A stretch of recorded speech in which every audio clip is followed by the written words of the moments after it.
talk to me today. Thank you.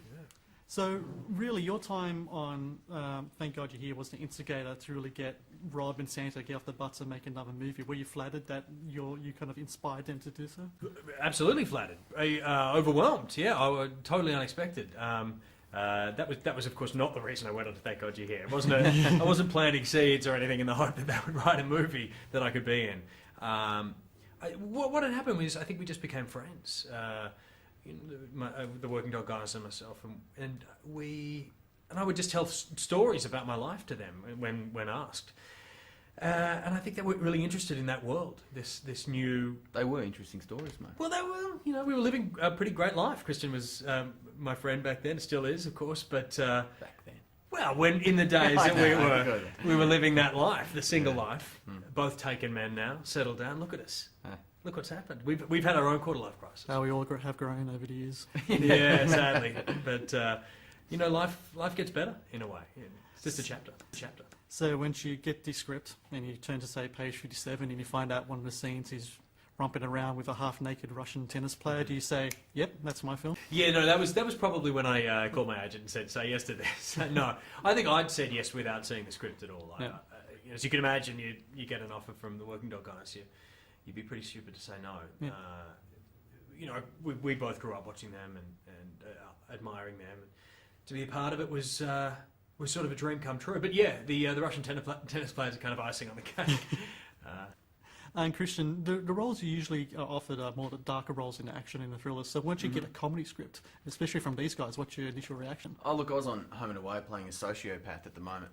And at the time, and then I got a call from an agent saying Working Dog want to fly you down and discuss this new movie they're making, and I shocked, I didn't believe it, and so I went down there, and then Jane Kennedy was describing the movie, and the whole time I was thinking, this movie sounds amazing, and then she started describing this character, and I was like, that character sounds like a lot of fun, and then she basically said, do you want to play this? And I was like, I couldn't believe it, it's like, you want me to be part of one of your comedies playing this character? And I was petrified to play the character, because I thought I might ruin it or something like that. But I mean, basically, of course, I signed on. Yeah, but you had been researching and rehearsing that character for the last 15 years. This is true. Yeah, so I mean, I felt like you were really prepared for it by the time you got there. Yeah. I mean, that's the irony is, of course, all the psychopaths and sociopaths and the dark, gritty characters that you normally play are nothing like you in real life. Andy, the fun-loving best friend, is more like you in real life. Thank you. Not that he's not exactly like him, of course, but it's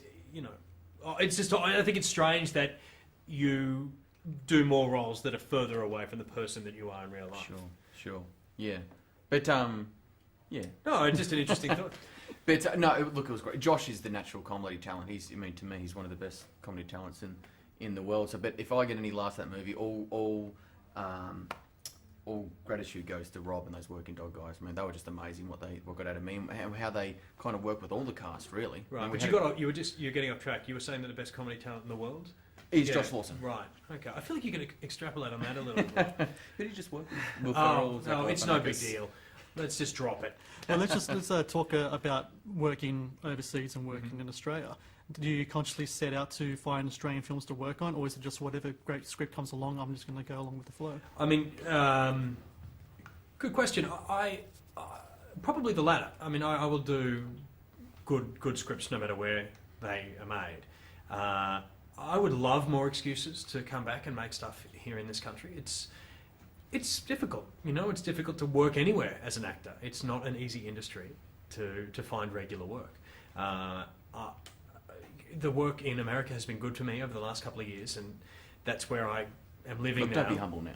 Well, no, it's been great to you. Look, it's been good, but I'm saying that, I will say I would happily work on Australian film, more and more, because I love coming back here. I'd rather be here than be in LA to live. But, yeah, I mean, actors are so transient, a lot like Ben. Ben is a very transient character. He's able to pack up his life and move, every 12 months, maybe less. And that's what you kind of need to be an actor. You've got to go where the work is. Yeah. Let's talk about this concept of the quarter-life crisis. Why do you think that sprung up in our generation so ferociously?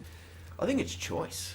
Yeah. And my parents saw it, and afterwards they were just describing how clearly it described how they saw me and the amount of choices I had and where they didn't. I mean, basically back in their generation, you came out, you got married, you bought a house. Where now it's where do I want to live, what university are you going to do, what kind of job. People in their 20s, I mean, I read some crazy statistic having like on average 8 different jobs just alone in their 20s. So with this choice, there's the grass is always greener, and kind of Ben is stuck in the middle of all these kind of choices and all these people around him pulling him saying, do this, do that, do this.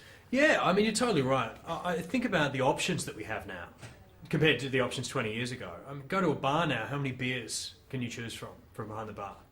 Let's say 30 and to 50. That is an Australian crisis, deciding which beer This is the to thing. have. I mean, by the way, that's the sequel to this. It's about which beer to do. But I mean, obviously on a much bigger level, jobs and relationships.